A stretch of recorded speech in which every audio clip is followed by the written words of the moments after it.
Hello, कैसे हैं आप सभी लोग। तो आज हम बात करेंगे हेमोफीलिया के बारे में। हेमोफीलिया ये जो टॉपिक है ये आपकी क्लास 12th बोर्ड एग्जाम की पॉइंट ऑफ व्यू से काफी इंपॉर्टेंट है, इसलिए वीडियो के एंड तक बने रहिए। तो चलो शुरू करते हैं अपना टॉपिक हेमोफीलिया। तो फर्स्ट ऑफ ऑल तो ये पता होना चाहिए कि जो हेमोफीलिया है इसको हम दी रॉयल डिजीज भी कहते हैं। क्या टॉपिक है आज का हमारा?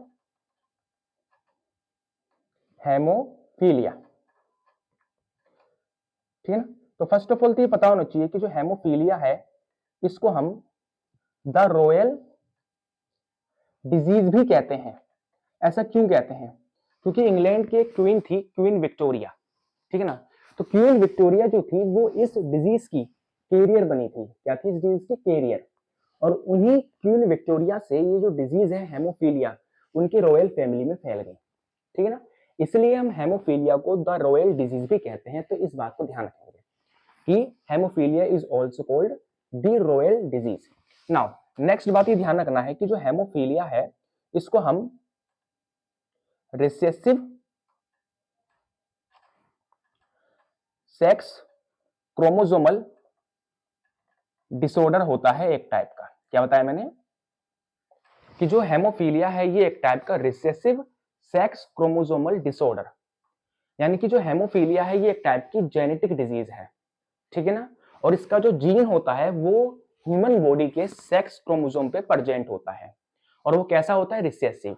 यानी कि सिंपल से कहने का मतलब मेरा ये है कि हेमोफीलिया जो डिजीज है ये तभी होगा जब इसके दोनों जीन्स खराब होंगे। इसलिए कहा जाता है कि जो हेमोफीलिया है ये एक टाइप का रिसेसिव सेक्स क्रोमोसोमल डिसऑर्डर है। तो इस बात को भी ध्यान रखेंगे कि haemophilia is a type of recessive sex chromosomal disorder. और इसको क्या कहते हैं हम? Royal disease. ठीक है ना। नाउ नेक्स्ट पॉइंट, इसमें देखते हैं कि इसमें होता क्या है। तो होता क्या है इसमें कि जब हमें कहीं चोट लग जाती है या बॉडी पे स्क्रैच आ जाता है, ठीक है, तो ब्लड निकलता है बॉडी से। और वो नॉर्मली ब्लड 3 से 5 मिनट के अंदर अपने आप ही क्लॉट हो जाता है। बट इस डिजीज में क्या होता है कि अगर बॉडी में कहीं हल्की सी भी चोट लग गई तो उस दौरान क्या होगा? ब्लड बॉडी से कंटिन्यू फ्लो होता रहेगा, यानी कि वो जो ब्लड है वो क्लॉट नहीं होगा। There is no clotting of blood. तो क्या सिम्टम है इसका? There is no clotting of blood. No clotting of blood. ऐसा क्यों होता है? इसका रीजन पढ़ते हैं। देखो इसका रीजन ये है, हमारी बॉडी के अंदर एक प्रोटीन होता है जिसका नाम है प्रोथ्रोम्बिन। क्या नाम है इसका? प्रोथ्रोम्बिन। ये एक ब्लड क्लोटिंग प्रोटीन होता है जो ब्लड क्लोटिंग में हेल्प करता है। तो इस डिजीज में क्या होता है कि ये जो ब्लड क्लोटिंग प्रोटीन है जिसका नाम प्रोथ्रोम्बिन है, प्रोथ्रोम्बिन जो एक इंपॉर्टेंट रोल प्ले करता है ब्लड क्लोटिंग में। तो इस डिजीज में क्या होता है, ये जो प्रोथ्रोम्बिन है, ठीक है, ये बॉडी के अंदर सफिशिएंट क्वांटिटी में नहीं बन पाता, जिसकी वजह से ब्लड क्लोटिंग में प्रॉब्लम होती है और ब्लड क्लोट नहीं हो पाता और चोट लगने पे कंटिन्यू ब्लड फ्लो होता रहता है बॉडी से। तो ये है इसका रीजन कि बॉडी के अंदर एक ब्लड क्लोटिंग प्रोटीन होता है जो ब्लड क्लोटिंग में हेल्प करता है जिसका नाम है प्रोथ्रोम्बिन। तो इस कंडीशन में क्या होता है कि जो प्रोथ्रोम्बिन है ये एक सफिशिएंट क्वांटिटी में बॉडी के अंदर नहीं बनता, जिससे क्या होता है बॉडी के अंदर जो ब्लड क्लोटिंग है वो प्रॉपर वे में नहीं हो पाता और कंटिन्यू ब्लड फ्लो होता रहता है इस कंडीशन में। इस बात को ध्यान रखेंगे। नाउ जो अगली पॉइंट जो इसमें आता है वो ये है कि ये जो डिजीज है हेमोफीलिया, इसका जो रेशियो है, मतलब कि ये जो डिजीज है इस सबसे ज्यादा मेल्स में होता है और फीमेल्स में कम। इस बात को भी ध्यान रखेंगे कि ये जो डिजीज है ये मेल्स में सबसे ज्यादा देखने के लिए मिलता है और वहीं दूसरी तरफ फीमेल्स में ये जो डिजीज है ये काफी रेयर होता है। इसका रीजन क्या है? तो रीजन देखते हैं इसका। देखो इसका सिंपल सा रीजन ये है कि मैंने बताया कि इसके जो जीन्स होते हैं बॉडी के सेक्स क्रोमोसोम में होते हैं।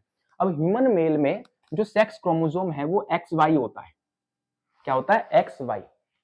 ठीक है ना। अब Y क्रोमोसोम पे कोई भी जीन नहीं होता ब्लड क्लोटिंग प्रोटीन के लिए। जो भी जीन होता है वो X क्रोमोसोम पे होता है। ठीक है ना। अब मान लो ये जीन डिफेक्ट हो गया, ये जीन क्या हो गया? खराब हो गया, डिफेक्ट। तो अगर ये जीन डिफेक्ट होगा तो क्या ब्लड क्लोटिंग प्रोटीन प्रोथ्रोम्बिन एक सफिशिएंट क्वांटिटी में बॉडी के अंदर बनेगा?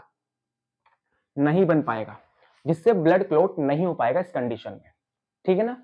वहीं अगर बात करें फीमेल की, तो फीमेल में जो सेक्स क्रोमोसोम है वो XX होता है, जहां पे दोनों क्रोमोसोम पे जीन्स पड़े होते हैं किसके लिए?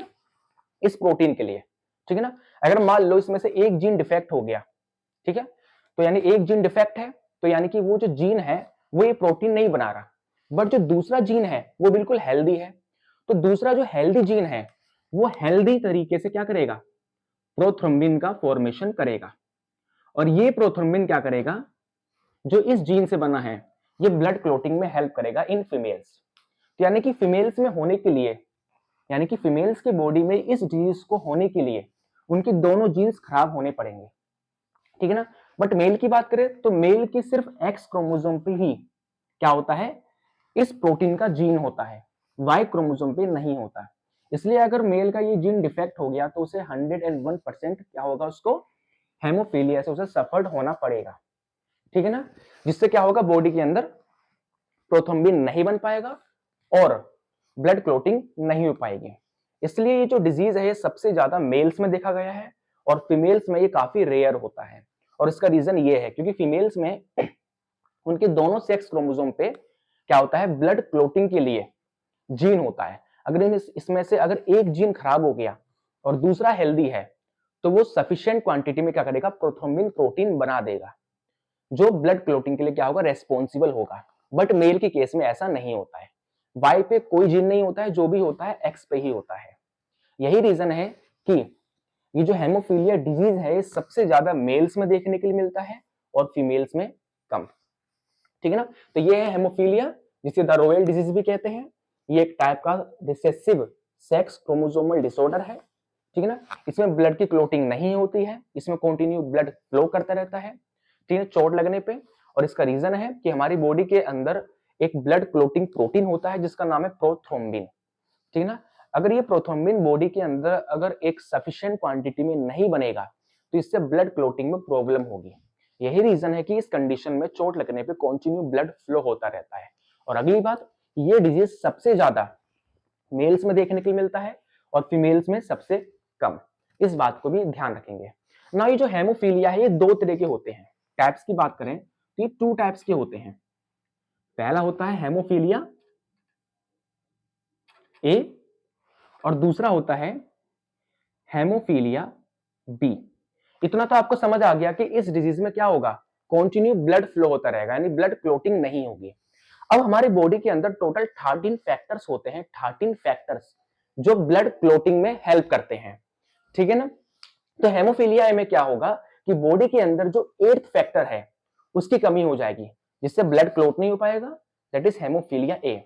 तो वही हेमोफीलिया बी में क्या होगा कि बॉडी के अंदर जो 9th फैक्टर है जिसे क्रिसमस फैक्टर कहते हैं, ठीक है, उसकी कमी हो जाएगी बॉडी में, जिससे क्या होगा? ब्लड क्लोट नहीं होगा और कंटिन्यू ब्लड फ्लो होगा, दैट इज हेमोफीलिया बी।